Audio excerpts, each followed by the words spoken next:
Chennai Kolathur paper mill சாலை SRP colony பகுதியில் புதிதாக அமைக்கப்பட்டுள்ள 3 தளங்கள் கொண்ட டார்லிங் ஷோரூமின் 188வது கிளை திறப்பு விழா இன்று காலை விமர்சையாக நடைபெற்றது.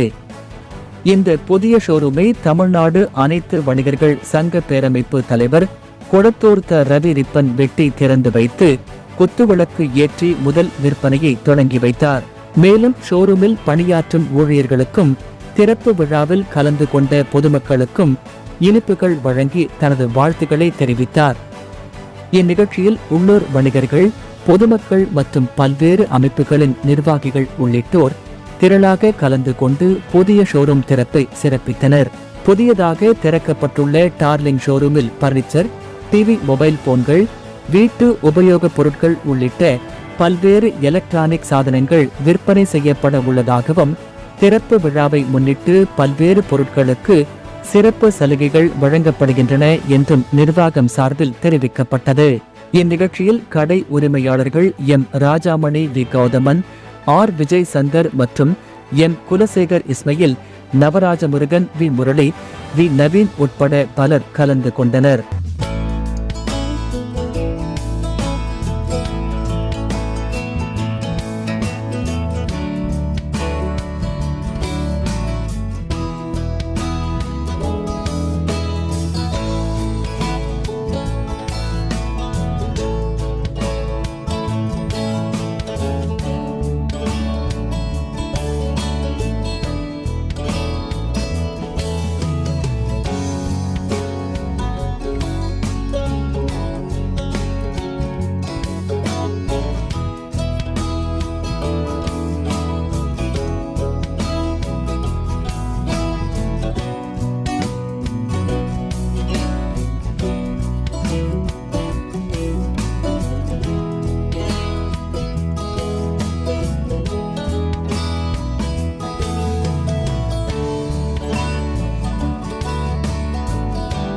நம்ம டார்லிங் டிஜிட்டல் வேர்ல்டோட 188வது கிளை இப்போ குளத்தூரில் ஆரம்பிச்சிருக்குது.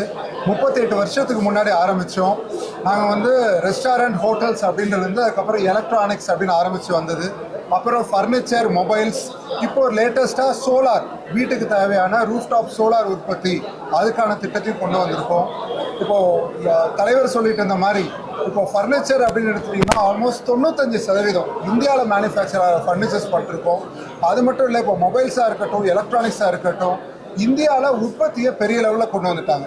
ஒரு 10 ஆண்டுகளுக்கு முன்னாடி பார்த்தோம்னா நம்ம விற்கிற மொபைலு, டெலிவிஷன் எல்லாமே இம்போர்ட் பண்ணதாக இருந்துச்சு. இப்போ 95% எல்லா எலக்ட்ரானிக்ஸ் பொருட்களுமே இந்தியாவில் உற்பத்தி ஆகி இங்கேருந்து கன்சியூமர்ஸ்க்கு கொடுக்குற மாதிரி கொண்டு வந்தாச்சு. ஸோ இம்போர்ட் பெருசாக இல்லை, மேக்ஸிமம் இந்த நம்ம இந்தியாவிலையும் தமிழ்நாட்டிலையும் உற்பத்தி ஆகிற நிறைய எலக்ட்ரானிக்ஸ், ஃபர்னிச்சர், இந்த மாதிரியான விஷயங்களை கொடுத்துட்ருக்கோம். சோலார் பொறுத்த வரைக்கும் DCR அப்படின்னு சொல்லி போடுற இந்தியாவிலேயே மேனுஃபேக்சர் ஆகப்படுற சோலார் பேனல், அதுதான் ரெசிடென்ஷியல் ப்ராஜெக்ட்ஸ் எல்லாத்தையும் பண்ணிகிட்டு இருக்காங்க. அது தமிழகத்திலே இன்றைக்கி முன்னிலையாக டார்லிங் எடுத்து பண்ணிக்கிட்டு இருக்கோம்.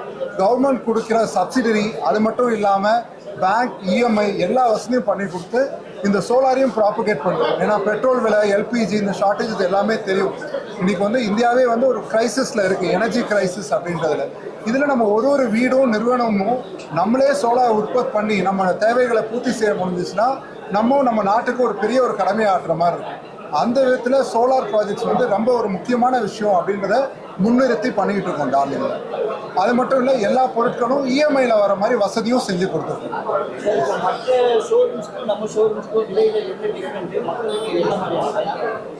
இப்போது டார்லிங் அப்படின்னு நம்ம வரும்போது நம்ம பியாண்ட் விலை மட்டும் இல்லை, ஒரு கஸ்டமர் ஒரு பொருள் வாங்குறாங்க, ஒரு மொபைலாக இருக்கட்டும், ஒரு டிவியாக இருக்கட்டும், ஃபர்னிச்சர் இல்லை சோலாராக இருக்கட்டும், புரிதல் தேவைப்படுது. ஏன்னா இன்றைக்கி மார்க்கெட்டில் அவ்வளோ மாடல்ஸு, அவ்வளோ பிராண்ட்ஸ் எல்லாமே இருக்குது.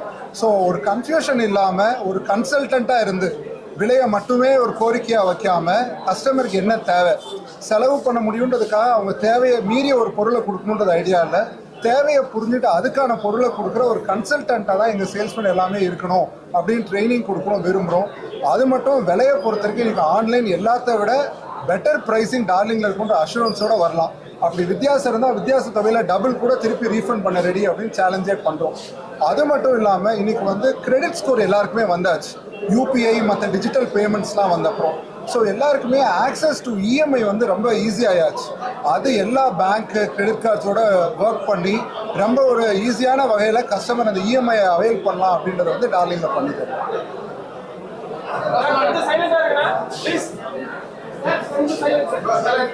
தமிழகத்திலே மிக முக்கியமான தொகுதியாக விளங்கப்படக்கூடிய கொளத்தூர் சட்டமன்ற தொகுதிக்கு உள்பட்ட இடத்தில் டார்லிங் என்ற ஒரு மிகப்பெரிய ஷோரூம் இன்றைக்கு திறக்கப்பட்டுள்ளது. திறப்பு விழாவிற்கு தமிழ்நாடு அனைத்து வணிகர் சங்கங்களின் பேரமைப்பின் சார்பாக கடையை திறந்து வைத்து விற்பனை துவங்கி வைத்தோம். இந்த டார்லிங் கடை ஃபர்னிச்சர், டிவி, மொபைல், பல்வேறு வீட்டு உபயோகப் பொருட்கள் கிடைக்கக்கூடிய கடை. ஆசியாவிலே உண்மையிலேயே ஒரு தரம் வாய்ந்த கடை. டார்லிங்னா 188வது கிளையை திறந்திருக்கோம். தமிழகத்திலேயே இந்த ஷோரூம் வந்து மிகப்பெரிய அளவில் அவங்க கிளையிலே முக்கியத்துவம் வாய்ந்ததாக இருக்கும். ஏற்கனவே 188வது கிளையை முதன்மை கிளையாக இவர்கள் ஆக்கி தருவாங்களோட பெருமை எங்களுக்கு இருக்குது. காரணம், கொளத்தூர் பகுதியில் இருக்கக்கூடிய மக்களுக்கு இந்த கடை மிகப்பெரிய ஒரு வரப்பிரசாதமாக அமையும் என்பதை இந்த நேரத்தில் தெரிவித்துள்ளேன். அந்நிய பொருட்கள்லாம் பார்த்தீங்கன்னா பிரதமர் மோடி முக்கியத்துவம் உள்நாட்டு பொருட்கள் தான் வணிகராக எப்படி பார்க்குறீங்க? இல்லை, தொடர்ந்து அதுக்கு நாங்கள் முதல்ல வரவேற்பு கொடுத்தோம். என்ன காரணம்னா, நாங்கள் 15 ஆண்டுகளுக்கு முன்னாடியே அதை வலியுறுத்தி சொல்லிக்கிருந்தோம். அந்நிய ஆன்லைன் வந்தோம்னு சொன்னோம்னா உள்நாட்டில் இருக்கக்கூடிய வணிகர்கள்லாம் பாதிப்பாங்க, அதனால் நீங்கள் கருத்தில் கொண்டு அதெல்லாம் அனுமதிக்காங்கிற தெளிவாக சொல்லிக்கிருந்தோம். அதெல்லாம் அந்த நேரத்தில் அவங்க அவர் பெரியதாக நினைக்கல. இப்போ 2 ஆண்டுகளாக மிகப்பெரிய அளவில் அவங்களுக்கு புரியுது, உள்நாட்டு வணிகம் பண்ணால் தான் நல்லாயிருக்கும். குறிப்பாக எங்களை போன்ற வணிகர் சங்கங்கள்லாம் இந்த டார்லிங்கினுடைய கடையினுடைய உரிமையாளர் அறியாமையாக இருக்காங்க. இவர்களுக்கெல்லாம் என்னென்னு சொன்னோம்னா, இன்றைக்கி இந்த பொருளாதாரத்தில் எவ்வளோ வருவாய் வந்தாலும் அதை உங்கள் குடும்பத்துக்கு ஒரு பகுதியாக இருந்தாலும் சரி, கல்விக்கு ஒரு பகுதியை கொடுக்குறாங்க, அந்த குழந்தைகளை கவனிக்கக்கூடிய அநாத ஆசிரமங்களுக்கு கொடுக்குறாங்க, பல்வேறு நலத்திட்ட உதவிகளுக்கு கொடுக்குறாங்க. இது மாதிரி நிறுவனங்கள்லாம் சம்பாதிச்சு அவங்க வீட்டில் வைக்க போகிறது இல்லை. அவங்க எல்லோரும் என்ன பண்ணுவாங்கன்னா, பொதுமக்களுக்கும் உதவிகரமாக இருக்கக்கூடியவர்களில் தான் இந்த டார்லிங் மாதிரி அமைப்புகள், அதாவது இந்த மாதிரி பெரிய கடை நிறுவனங்கள்லாம் வச்சு நடத்தக்கூடியவர்கள் இதை செஞ்சுக்கிட்டு இருக்காங்க. இது வந்து வெளியே நிறைய தெரியலனா கூட எங்களை மாதிரி போன்றவர்களுக்கு தெரியும். நாங்களாம் தொடர்ந்து பயணிக்கிறோம் அவங்களுக்கு.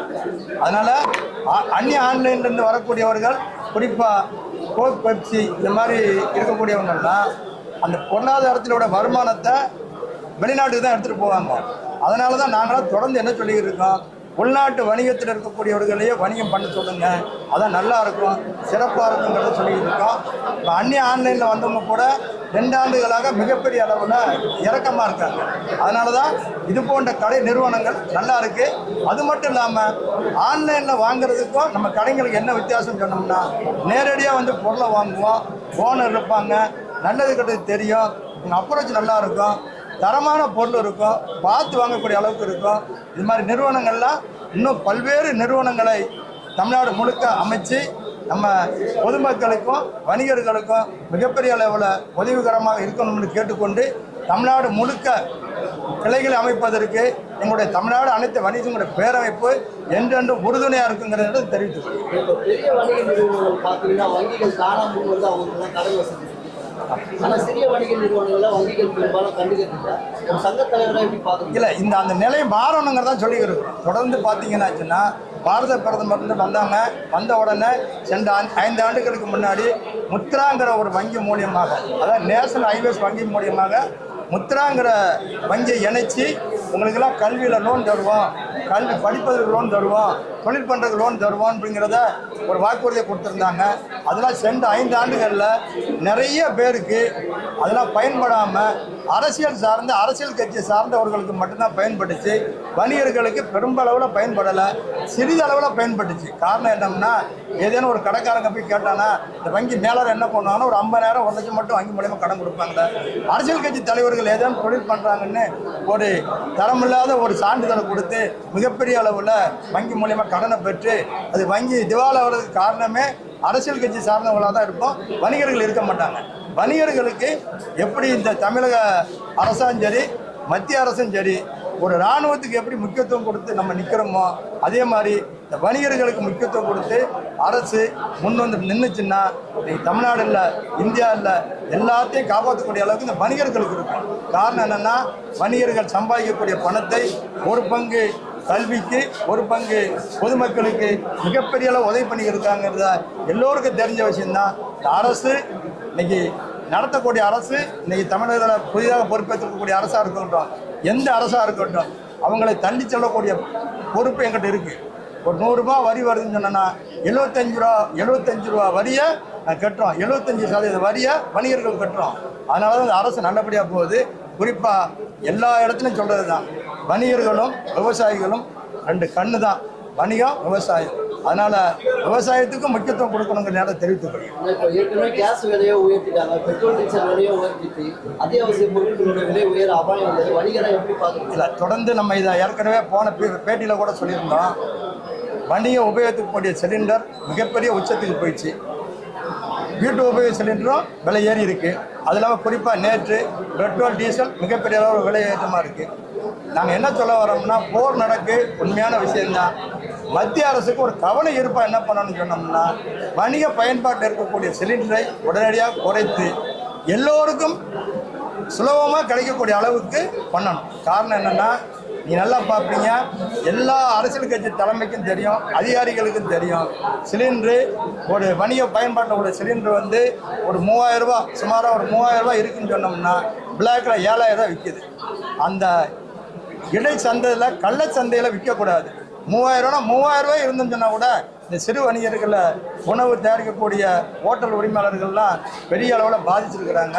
அவங்களுக்கு இது பயன்படும். அதனால் அரசு கவனத்தில் எடுத்துக்கொண்டு போர்க்கால அடிப்படையில் இதை செஞ்சு கொடுத்தா மட்டும்தான் வணிகர்களுக்கும் பொதுமக்களுக்கும் நல்லதாக இருக்குங்கிறது தெரியும். விலையேற்றம் இல்லாமல் இருக்கும். நிறைய கடைகளில் பேசப்படும், விலை ஏற்றிருக்கான்னு சொல்லி ஒரு பெரிய அளவில் விலை ஏற்றிருக்க மாட்டாங்க, ஒரு 5% கூட விலை ஏற்றிருக்க மாட்டாங்க. ஆனால் அப்படி ஒரு தவறான செயல் நடந்துக்கிட்டு இருக்கு. சிறு வணிகத்தை காப்பாற்றினா மட்டும்தான் பொதுமக்களும் வணிகர்களும் இந்த அரசும் நல்லா இருக்குங்கிறது தெரிஞ்சு. பெட்ரோல் டீசல் விலை ஏற்றிட்டாங்க. இல்லை, பெட்ரோல் டீசல் விலை ஏற்றிருக்காங்க. நேற்று கூட அமைச்சர் பேசும்போது சொன்னாங்க, 3% விலை ஏற்றிருக்கிறோம், 20% விலை ஏறி இருக்கு அப்படின்னா சொல்லியிருக்காங்க. இந்த பெட்ரோல் டீசலுங்கிறத வந்து நம்ம பெரிய அளவில் கருத்தில் கொள்ளாமல் கவன ஈர்ப்பாக அரசுக்கு நம்ம கோரிக்கை வச்சிருக்கிறோம்.